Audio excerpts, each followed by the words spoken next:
안녕하세요. 음향 시스템의 기초 5번째 영상. 오늘은 스피커에 대해 말씀드리도록 하겠습니다.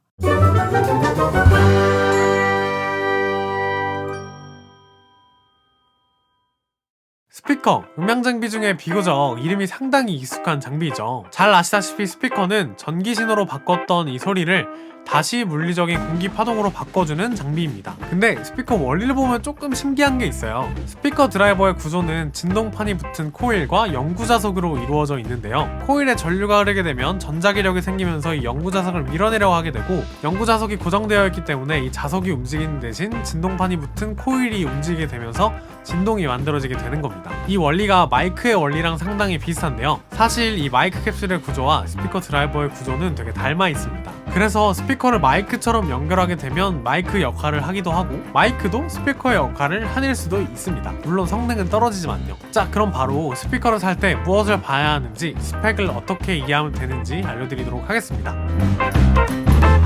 스피커를 고를 때는 앰프 내장 여부, 허용 입력 와트와 감도, 임피던스, 웨이 수, 모양, 서브우퍼, 커넥터 종류를 봐야 합니다. 첫 번째로 스피커는 앰프 내장 여부에 따라서 앰프가 내장되어 있지 않으면 패시브 스피커, 앰프가 내장되어 있으면 액티브 스피커로 나뉩니다. 원래 패시브 스피커를 쓰면 파워 앰프를 따로 써야 우리가 생각하는 큰 소리가 나는데요. 이 액티브 스피커는 앰프가 내장되어 있는 형태의 스피커입니다. 파워 앰프에서 패시브 스피커까지 이 스피커 케이블의 길이가 길어질수록 다른 신호 케이블이 길어지는 것에 비해서 에너지 손실이 많이 일어나는데요. 액티브 스피커는 스피커 안에 앰프가 같이 내장되어 있기 때문에 이 스피커 케이블의 길이는 정말 짧아지는 거죠. 그래서 손실률을 낮출 수 있다는 큰 장점이 있고요. 또 이 파워 앰프와 스피커 간의 매칭이 완벽히 이루어져서 나오기 때문에 이 앰프 매칭에 대한 고민을 할 필요가 없는 장점이 있습니다. 그런데 원래 이 스피커에는 전원 공급이 따로 필요 없고 앰프에 전원 공급이 필요한 거거든요. 그래서 패시브 스피커는 이 전원 코드를 꽂을 필요 없이 스피커 케이블 선 하나만 연결하면 되는데, 액티브 스피커는 이 신호 케이블 하나와 그리고 전원 케이블까지 이 두 개가 가야 된다는 단점이 있고요. 이 앰프의 발열이 스피커에서 일어난다는 거랑 스피커 자체 무게가 좀 무거워진다는 단점이 있습니다. 두 번째, 허용 입력 와트와 감도입니다. 앰프 스펙에 나와 있는 와트수와 스피커 스펙에 나와 있는 와트수는 좀 다른데요. 일단 이 스피커에서 말하는 허용 입력 와트와 감도는 스피커에서 수동적으로 낼 수 있는 소리 크기에 영향을 미칩니다. 이걸 계산하는 방법은요, 감도는 스피커 1m 앞에서 측정을 할 때의 기준으로 앰프에서 1W 출력을 내보내줬을 때 몇 데시벨이 나오느냐를 뜻하고요. 이 앰프 출력 와트가 2배가 될 때마다 플러스 3데시벨, 10배가 될 때마다 플러스 10데시벨이 증가하는 겁니다. 예제를 하나 풀어보면, 감도가 100데시벨인 스피커가 앰프로부터 200W 신호를 입력받았을 때 곱하기 2 곱하기 10 곱하기 10 하니까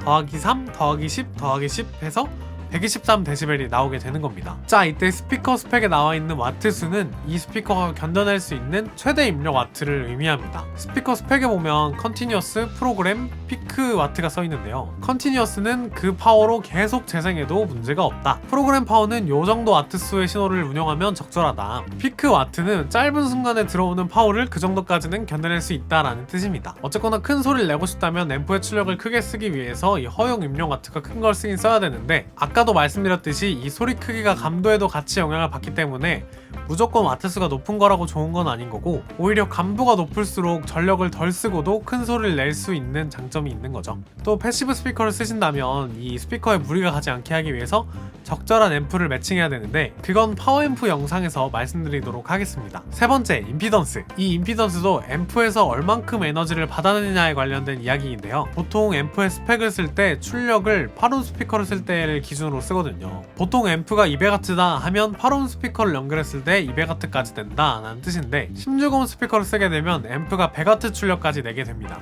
그러면 임피던스가 낮을수록 출력이 많이 나오니까 좋은 거냐? 그건 또 꼭 그렇지는 않은데, 스피커를 병렬로 연결하게 되면 이 총 임피던스가 줄어들게 되거든요. 16옴 스피커를 2개 연결하게 되면 앰프 입장에서는 8옴 스피커처럼 보이고요, 4개 연결하게 되면 4옴으로 떨어지거든요. 이 앰프 입장에서는 스피커 임피던스가 너무 낮아지면 이 에너지를 과하게 쓰게 되니까 앰프 손상이 일어날 수 있거든요. 그래서 대부분의 앰프 제조사들은 이 앰프 한 채널에 연결된 스피커 세트의 전체 임피던스를 이온 밑으로 떨어지지 않게 세팅하라고 권고합니다. 그래서 병렬 연결을 많이 하고 싶다면 임피던스가 높은 스피커를 사용해야겠죠. 그래서 이 전관방송에 많이 사용하는 실링 스피커들은 엄청 병렬 연결을 해서 사용해야 되니까 얘네들 임피던스가 엄청 높습니다. 자, 다음 스피커 웨이수라고 하는 건 스피커 한 통에 몇 개의 드라이버가 들어있어서 이 주파수 영역별로 소리를 나눠서 내냐를 의미합니다. 이때 이 주파수 영역으로 나눠서 담당하는 스피커 드라이버 유닛을 고음, 중음, 저음 순으로 트위터, 미드레인지, 우퍼라고 부릅니다. 웨이수가 높아지면 음역대를 나눠서 내기 때문에 각 음역대별로 소리를 더 선명하게 낼 수 있는 가능성이 높아지는데요.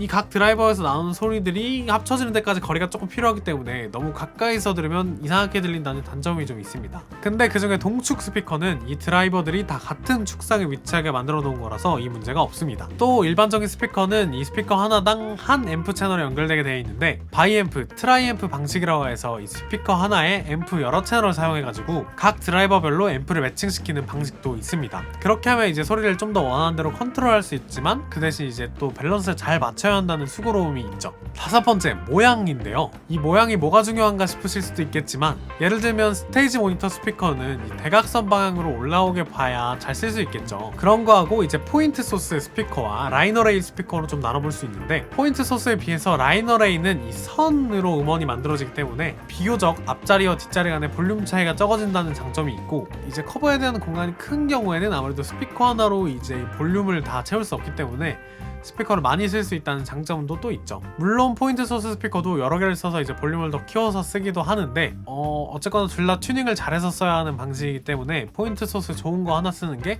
훨씬 깔끔하고 좋을 때도 있습니다. 다음은 서브우퍼인데요. 스피커 웨이수를 늘려서 각 음역대별로 소리를 더 잘 내듯이 낮은 음만 따로 담당하는 스피커를 추가해서 쓰는 경우도 있어요. 이 스피커를 서브우퍼라고 하는데요. 일반적인 모든 음역대가 다 나오는 플레인지 스피커가 극 저음까지 재생하기는 어렵고 또 이 저음은 중고음에 비해서 사람들이 잘 못 느끼기 때문에 비교적 더 크게 내줘야 되거든요. 그래서 이 서브우퍼를 따로 사용하기도 합니다. 일곱 번째, 커넥터 모양. 마지막으로 커넥터 모양인데요. 역시 사용하는 다른 장비와 맞추면 좋겠죠. 액티브 스피커는 캐논인지 TS인지 TRS인지, 패시브 스피커는 스피콘인지 TS인지, 바나나 커넥터가 들어갔는지 아니면 직접 선을 연결하는 방식인지 보시면 되겠습니다. 물론 다른 장비들도 대부분 다 그렇지만 이 스피커도 스펙으로만 확인해서는 소리가 좋은지 나쁜지를 판단할 수는 없는 거거든요. 회사마다 모델마다 비슷한 스펙이라도 이 소리의 성향 차이가 많이 나기 때문에 청음샵이나 박람회 같은 데 가셔서 소리를 많이 들어보시고 결정하시는 걸 추천드립니다. 여기까지가 스피커를 잘 고르는 방법이었고요. 여러분에게 잘 맞는 스피커를 고르시는데 도움이 됐길 바라면서 지금까지 큐원 사운드 레뷰였습니다. 감사합니다. 사실 이번 영상은 전에 올렸던 영상을 다시 구성해서 올린 영상인데요. 전에 올렸을 때 좀 크게 제가 오류를 낸 내용이 있어서 다시 수정해서 올립니다. 혹시 전에 올렸던 영상으로 인해 오해하고 계셨던 분들에게는 사죄의 말씀을 드립니다. 혹시나 다른 영상에서도 제가 잘못 말한 부분이 있다면 댓글에 남겨주시면 제가 또 열심히 고쳐서 다시 올리도록 하겠습니다. 앞으로도 큐원 사운드랩에 많은 관심 부탁드립니다. 감사합니다.